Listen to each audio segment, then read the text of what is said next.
அனைவருக்கும் வணக்கம். தமிழக மக்கள் மாற்றத்திற்காக வாக்களிச்சாங்க. ஆட்சி மாற்றம் வரணும் அப்படின்னு நினைச்சாங்க. ஆட்சி மாற்றம் வந்துருச்சு. ஆனா, இப்போ ஒரு சில நாட்களாக நடக்கிறதெல்லாம் பார்க்கும்போது, பேய்க்கு பயந்து பிசாசு கிட்ட மாட்டுன மாதிரி தான் இருக்குது. நம்முடைய முதல்வர் கூட சொன்னாரு பதவியேற்றப்ப, "எங்களுக்கு டைம் குடுங்க. நான் தேவதூதன் இல்ல. எல்லாத்தையும் உடனே மாத்த முடியாது" அப்படின்னு. அது எல்லாருமே புரிஞ்சுக்கிறோம்.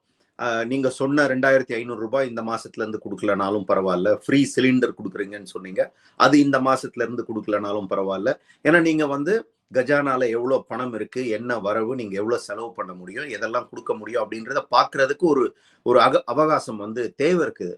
ஆனா ஒரு சில விஷயங்கள் நம்ம சிஸ்டத்தையே கெடுக்குது. அதாவது தமிழ்நாட்டினுடைய வளர்ச்சியை கெடுக்கிற மாரியான செயல்கள் இருக்கு அப்படின்னா, அத நிச்சயமா மக்கள் குரல் கொடுக்கணும், எதிர்க்கட்சிகள் குரல் கொடுக்கணும். நீங்க எல்லாம் பார்த்திருப்பீங்க ஒரு சில நாட்களுக்கு முன்னாடி தமிழகத்தினுடைய அந்த தொழில்துறை அமைச்சர் ஒரு இளம் பெண், அவங்க தான் அமைச்சரா இருக்கிறாங்க. அவங்க இதுக்கு முன்னாடி பாத்தீங்க அப்படின்னா நிறைய அந்த ரீல்ஸ் பிரபலம். அதுவும் இல்லாம அவங்க அந்த போட்டி போட்ட நேரத்துல கூட ஒரு 4-5 மீடியாவெல்லாம் கூப்பிட்டு எனக்கு பல மொழிகள் தெரியும் அப்படின்றத அவங்க காமிச்சிட்டாங்க. அதுதான் அவங்களுடைய குவாலிஃபிகேஷனா, அவங்களுடைய பேக்ரவுண்ட் என்ன, அவங்களுடைய உண்மையான குவாலிஃபிகேஷன் என்ன, அவங்களுடைய தகுதி என்ன அப்படிங்கிறது தெரியல. ஆனா தமிழகத்துல பாத்தீங்க அப்படின்னா தொழில்துறை அப்படிங்கிறது அது ஒரு முக்கியமான அதாவது மனுஷனுக்கு எப்படி ஒரு ஹார்ட் முக்கியமோ அந்த மாதிரி தமிழகத்துல தொழில்துறை ஒரு முக்கியமான ஒரு துறை. ஏன்னா தமிழகம் ஒரு மேனுஃபேக்சரிங் ஹப். இப்ப இயற்கையாவே இதுக்கும் இந்த அரசியல் கட்சிகளுக்கும் சம்பந்தமே இல்லை. ஏன்னா இயற்கையாவே பாத்தீங்க அப்படின்னா நிறைய தமிழகத்துல படிச்சவங்க இருந்தாங்க. நிறைய அந்த பாரம்பரியமா தொழில் நடத்தக்கூடிய பல குடும்பங்கள் இருந்தது. அது தலைமுறையா வரும்போது அந்த தொழில்துறையை அவங்க முன்னேற்றி எடுத்துட்டு போனாங்க. அதுவும் மட்டும் இல்லாம நம்மளுக்கு நல்ல டிரான்ஸ்போர்ட் வசதி இருக்கு, ஏர்போர்ட் இருக்கு, போர்ட் இருக்கு. அதனால நீங்க எதை இங்க மேனுஃபேக்சர் பண்ணாலும் அதை ஈஸியா மற்ற நாடுகளுக்கு எக்ஸ்போர்ட் பண்றதுக்கான வாய்ப்புகள் நிறைய இருந்தது. அதனாலதான் பாத்தீங்கன்னா 90ஸ்லாம் நிறைய கார் மேனுஃபேக்சரிங் கம்பெனிஸ் தமிழகத்துக்கு வந்தாங்க. ஹுண்டாய் நிறுவனம், ஃபோர்டு நிறுவனம், அந்த மாதிரி. அதாவது தமிழகத்தை சொல்லுவாங்க இந்தியாவினுடைய ஒரு மிஷிகன் நகரம் அப்படின்னு. அதாவது அமெரிக்கால அந்த மிஷிகன் ஸ்டேட்ல தான் பாத்தீங்கன்னா நிறைய ஆட்டோமொபைல் இண்டஸ்ட்ரி, கார் இண்டஸ்ட்ரி இருக்கும். அதே மாதிரி தமிழகத்துல நிறைய ஆட்டோமொபைல் இண்டஸ்ட்ரி, இந்த பெரிய கார் மேனுஃபேக்சரிங் கம்பெனிஸ் எல்லாம் வர்றதுக்கு முன்னாடியே பாத்தீங்கன்னா நிறைய இந்த சிப்காட் இண்டஸ்ட்ரியல் எஸ்டேட்ல எல்லாம் நிறைய ஆட்டோமொபைலோட உதிரி பாகங்கள் பண்ற கம்பெனிஸ் தொன்று தொட்டு நிறைய இருக்கு. சென்னையில இருக்கு, சென்னையை சுத்தி இருக்கு, கோயம்புத்தூர்ல இருக்கு, நிறைய இடங்கள்ல இருக்கு. சோ அந்த மாதிரியான இந்த தொழில்துறையில ரொம்ப ஸ்ட்ராங்கான ஒரு தமிழகம். கடந்த ஒரு 5 வருடமா அது பின்தங்கி போயிட்டு இருக்காங்கன்னு வச்சுங்க. ஏன்னா ஆந்திரா முன்னேறி வந்துகிட்டு இருக்கிறாங்க, யூபி முன்னேறி வந்துகிட்டு இருக்காங்க. தமிழகத்துல இருக்கக்கூடிய கம்பெனிஸ் நிறைய, ராயல் என்ஃபீல்டு ரொம்ப நாளா தமிழகத்துல இருக்கக்கூடிய அந்த ஒரு கம்பெனி கூட பாத்தீங்கன்னா அவங்களுடைய அந்த எக்ஸ்டென்ஷன் ப்ராஜெக்ட ஆந்திராக்கு எடுத்துட்டு போயிட்டாங்க. கூகுள் நிறுவனத்தினுடைய டேட்டா சென்டர் தமிழகத்துக்கு வர வேண்டியது ஆந்திராக்கு போயிடுச்சு. ஏன் ஹுண்டாய் நிறுவனம் 1997, 98 அந்த டைம்ல வந்திருக்கும்னு நினைக்கிறேன். அந்த கம்பெனி கூட அவங்களுடைய எக்ஸ்டென்ஷன் ப்ராஜெக்ட குஜராத்துக்கு எடுத்துட்டு போயிட்டாங்க. இந்த மாதிரி நிறைய கம்பெனிகள் தமிழகத்துல இருந்து வெளியில போறாங்க.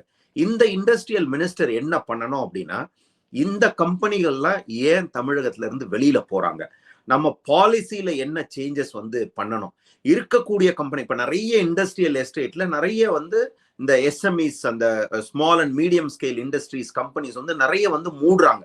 அவங்க ஏன் மூடுறாங்க, அவங்களுக்கு நம்ம என்ன மாதிரியான சப்போர்ட் கொடுக்கலாம், இத இவங்க ஆய்வு பண்ணணும். இதை விட்டுட்டு நீங்க ரீல்ஸ் போட்டு, ஓகே நீங்க ரீல்ஸ் போட்டு சினிமா மோகத்துல ஆட்சிக்கு வந்துட்டீங்க. ஆனா அதே சினிமா மோகத்தோடையும் ரீல்ஸோடையும் ஆட்சியை நடத்த முடியுமா அப்படின்னா நிச்சயமா முடியவே முடியாது. ஏன்னா நிறைய அதிகாரிகள் இருக்கிறாங்க, எக்ஸ்பீரியன்ஸ்டான ஐஏஎஸ் அதிகாரிகள் இருக்கிறாங்க. அவங்களோட நீங்க உட்கார்ந்து தமிழகத்துல இருக்கக்கூடிய அந்த தொழில் அதிபர்களை நீங்க கூப்பிட்டு அவங்களுக்கு என்ன சப்போர்ட் பண்ணணும் அப்படின்னு பண்ணிருக்கலாம். போன ஆட்சியில 5 வருஷமா இதேதான் பண்ணாங்க. முதல்வர் பல வெளிநாடுகளுக்கு போனாரு. அங்க போய் அவர் வீடியோ எல்லாம் எடுத்து ஆடியோ வீடியோ எல்லாம் ரிலீஸ் பண்ணாரு. இன்னைக்கு அவருக்கு என்ன நிலைமை அப்படிங்கிறது தெரியும். இதே மாதிரி நீங்களும் நாளைக்கு வெளிநாடுகளுக்கு போய் மக்கள் வரி பணத்துல வெளியில போய் ரீல்ஸ் எடுத்து போடுவீங்களான்ற பயமும் இருக்கு. சோ போன ஆட்சியில நிறைய கம்பெனிஸோட இவங்க அந்த புரிந்துணர்வு ஒப்பந்தங்கள் போட்டாங்க. அந்த கம்பெனி எல்லாம் தொடங்கிட்டாங்களா? ஏன் இன்னும் அவங்க வரல? அவங்க வரணும்னா என்ன பண்ணணும்? எப்பயுமே பாத்தீங்க அப்படின்னா ஒரு இண்டஸ்ட்ரி ஆரம்பிக்கணும்னா அவங்களுக்கு முதல் தேவை வந்து லேண்ட் வேணும். அந்த லேண்ட எடுக்கிறதுல நிறைய பிரச்சனைகள் இருக்கும். ஏன்னா முன்னாடி இருந்த ஆட்சி அதுக்காகவே அவங்க வந்து ரியல் எஸ்டேட் கம்பெனி எல்லாம் ஆரம்பிச்சு அதை வந்து அவங்க வந்து ஒரு பெரிய பிசினஸா பண்ண ஆரம்பிச்சாங்க. அந்த இன்வெஸ்டர்ஸ் கிட்ட வந்து முதல்லயே வந்து இந்த லேண்டை கொடுக்கும் போதே பல லட்சம் கோடிகள்ல வந்து அவங்க வந்து பணத்தை சுரண்ட ஆரம்பிச்சாங்க. ஸோ அந்த மாதிரியான அவங்களுக்கு லேண்டு பிரச்சனை இருக்கா? தமிழகம் அரசாங்கம் வந்து அவங்களுக்கு எப்படி லேண்டை கொடுக்கலாம்? ஒரு லீஸ்ல கொடுக்கலாம், 99 வருஷம் அந்த மாதிரி லீஸ்ல கொடுக்கலாம், ரொம்ப கம்மி விலையில கொடுக்கலாம், அன்இன்டரப்டட் பவர் சப்ளை வந்து நீங்க வந்து சப்சிடைஸ்டு காஸ்ட்ல கொடுக்கலாம்.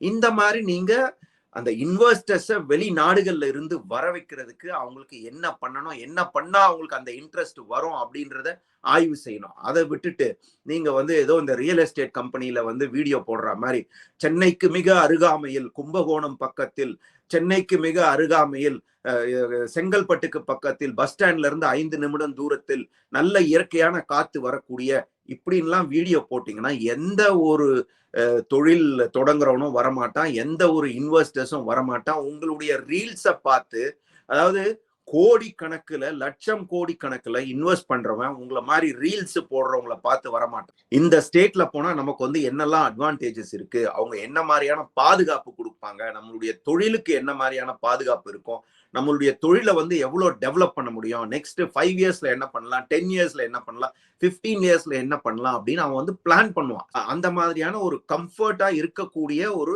சூழ்நிலையை தான் நீங்க வந்து ஏற்படுத்தி கொடுக்கணும். அதாவது இந்த சின்ன வயசுல நீங்க வந்து ரீல்ஸ் போட்டதுனால, ஏதோ விஜய் அவர்களுடைய சினிமா மோகத்தினால நீங்க வந்து எம்எல்ஏவா நின்று போட்டி போட்டு வெற்றி பெற்றுட்டீங்க. உங்களுக்கு அமைச்சராகவும் கொடுத்துட்டாங்க. அமைச்சரா கொடுத்தது இல்லாம முக்கியமான துறையை வந்து கொடுத்திருக்கிறாங்க. அதாவது தமிழகத்துல முன்னேற்றமா இருக்கக்கூடிய ஒரு துறை. அதனாலதான் பாத்தீங்கன்னா எந்த கட்சி ஆட்சிக்கு வந்தாலும் இந்த பாலிசிஸை மட்டும் சேஞ்சே பண்ண மாட்டாங்க, அப்படியே வச்சுக்குவாங்க. ஏன்னா அது சேஃபா போயிட்டே இருக்கு. அது போற வரைக்கும் அப்படியே போட்டோம். அதுல எதை பண்ணி நம்ம வந்து சம்பாதிக்கலாம், ஊழல் பண்ணலாம், காசு சுரண்டலான்றதான் பார்ப்பாங்களே தவிர அந்த பாலிசிஸ்ல வந்து ஒரு பெரிய சேஞ்சஸ கொண்டே வரமாட்டாங்க. ஏன்னா பை டிஃபால்ட் அது வந்து அப்படியே முன்னேற்றமா இருக்கக்கூடிய ஒரு துறையாவே இருந்துட்டு இருக்கு. அதுல நீங்க வந்து என்ன ரிஃபார்ம்ஸை கொண்டு வரலாம், என்ன பண்ணா வந்து இந்த இன்வெஸ்டர்ஸ்க்கு வந்து நம்ம தமிழகத்துக்கு வர்றதுக்கான இன்ட்ரெஸ்ட் வரும். ஆந்திராவை பாருங்க. அதாவது யாரெல்லாம் எந்தெந்த இடத்துல எந்தெந்த கம்பெனி மத்த ஸ்டேட்டுக்கு போக போறான்னு தெரிஞ்சதுன்னா உடனே இவங்க வந்து அப்ரோச் பண்றாங்க, உனக்கு என்ன வேணும்ன்றத செஞ்சு கொடுக்குறாங்க. அதனாலதான் இன்னைக்கு எல்லா இண்டஸ்ட்ரீஸும் ஆந்திராவை நோக்கி போயிட்டு இருக்கு.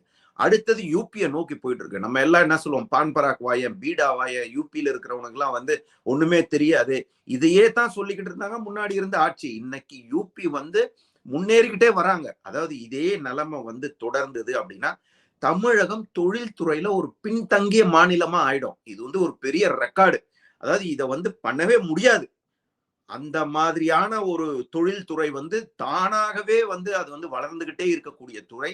நான் முன்னாடி சொன்னதுபடி இந்த வளர்ச்சிக்கும் அரசியல் கட்சிகளுக்கும் அரசியல் தலைவர்களுக்கும் சம்பந்தமே இல்லை. ஏன்னா தமிழகத்துல இருக்கக்கூடிய தொழில் செய்யக்கூடியவர்கள் நிறைய பேர் பாத்தீங்கன்னா அந்த குடும்ப பாரம்பரியமா பல தலைமுறைகளா அவங்க வந்து தொழில் செய்யறவங்க. அவங்களுக்கு வந்து அந்த தொழில் செஞ்சு ப்ராஃபிட் பண்றது மட்டும் இல்ல, நிறைய கம்பெனிகள் பாத்தீங்க அப்படின்னா அவங்க வந்து அந்த பாரம்பரியத்துல இந்த நம்ம தொழில் செய்யறோம், இத்தனை குடும்பங்களுக்கு நம்ம வந்து உதவி செய்யறோம், அந்த குடும்பத்துல இருக்கக்கூடிய மக்களுக்கு என்னெல்லாம் பண்றோம், அந்த குடும்பத்துல இருக்கக்கூடிய படிக்கக்கூடியவர்களுக்கு என்ன உதவி செய்யறோம், அந்த மாதிரி நிறைய பார்த்து பார்த்து செய்யக்கூடிய பல கம்பெனிகள் இருக்கிறாங்க. ஸோ நீங்க உண்மையிலேயே வந்து தமிழகத்துல ஒரு நல்ல அமைச்சர், இளம் அமைச்சர்னு பேர் வாங்கணும் அப்படின்னு நினைச்சீங்கன்னா இந்த ரீல்ஸ் மோகத்துல இருந்து கொஞ்சம் வெளியில வந்து ரீல்ஸ் போடுறதெல்லாம் விட்டுட்டு உண்மையிலேயே அந்த தொழில் செய்யறவர்களுக்கு என்னென்ன பிரச்சனைகள் இருக்கு, அவங்களுக்கு எந்த மாதிரியான உதவிகள் செஞ்சா அந்த தொழிலை அவங்க முன்னேற்றம் செய்வாங்க. இன்னைக்கு வந்து 50 பேருக்கு வேலை கொடுக்குறாங்கன்னா நீங்க உதவி செஞ்சீங்கன்னா இன்னொரு 150 பேருக்கு வேலை கொடுப்பாங்களா? ஸோ இதைத்தான் நீங்க பண்ணணும். அதே மாதிரி போன ஆட்சியில எங்கெல்லாம் போய் இவங்க வந்து குறிந்துன்னு ஒரு ஒப்பந்தம் போட்டாங்களோ அந்த கம்பெனிகள்லாம் தொடங்கிட்டாங்களா? ஏன் தொடங்கல? அவங்க தொடங்கினா அவங்களுக்கு என்ன பண்ணணும், இதெல்லாம் பண்ணுங்க. இதை பண்ணாம நீங்க வந்து ரீல்ஸ் மட்டும் போட்டுக்கிட்டே இருந்தீங்க அப்படின்னா, அதாவது மக்கள் வந்து ரொம்ப கடுமையா இருந்தது. மக்கள் வந்து பாத்தீங்க அப்படின்னா அதாவது திமுகவை ஆட்சியிலிருந்து எடுக்க முடியாது அப்படின்னு நினைச்சுக்கிட்டு இருந்தாங்க. அப்படிப்பட்ட ஒரு ஆட்சியவே மக்கள் வந்து ஈஸியா வந்து தூக்கி போட்டுட்டாங்க. நீங்க ரீல்ஸ் மோகத்துல இருக்கக்கூடிய உங்களை தூக்கி போடுறது ரொம்ப ஈஸி. அந்த நிலைமைக்கு நீங்க கொண்டு வராம மக்கள் வந்து உங்களை வந்து ஒரு பெரிய எதிர்பார்ப்போட தேர்ந்தெடுத்திருக்கிறாங்க. மக்களுடைய எதிர்பார்ப்பை பூர்த்தி செய்யற மாதிரி வேலை செய்யுங்க. ரீல்ஸ் போடுற வேலையை விட்டுட்டு ரீல்ஸ் மோகத்துல இருந்து வெளியில வந்தீங்க அப்படின்னா நீங்க வந்து நல்ல ஆட்சி கொடுக்க முடியும், தொடர்ந்து ஆட்சி செய்ய முடியும். அப்படி இல்லைன்னா மக்கள் வந்து என்ன பண்ணணும் அப்படிங்கறத அவங்க முடிவு பண்ணுவாங்க. ரொம்ப நன்றி.